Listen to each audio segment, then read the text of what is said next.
Okay, in this lesson, 3 install paths, you pick whichever fits your setup and then we move on to the wizard in the next lesson. Easy. Number 1. The install script. This is the recommended path for macOS or Linux. You run a curl command from OpenClaw.ai. It downloads a small bash script that picks the right binary for your platform, drops it somewhere on your path, and exits. Done. Now, yes, that is a curl pipe bash, which honestly should bother you a little.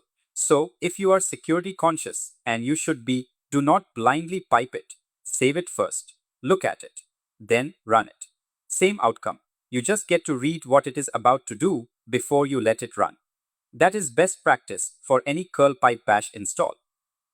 Always. Number 2. Windows PowerShell. Same idea, but with the PowerShell flavored equivalent.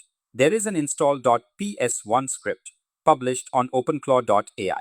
Native Windows works, but again, the smoother path is WSL2 with the bash install. Do not fight it. Just run WSL.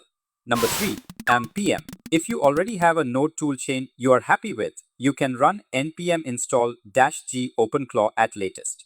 And here is the nice bit. This is also how you upgrade later. Same exact command, npm install-g OpenClaw at latest, and you are on the new version. One command.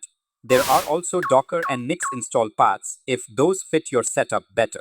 We will touch Docker in Module 17 when we cover cloud deployment, and we will cover Docker permission gotchas in Lesson 5 because honestly, that is where most of the pain lives.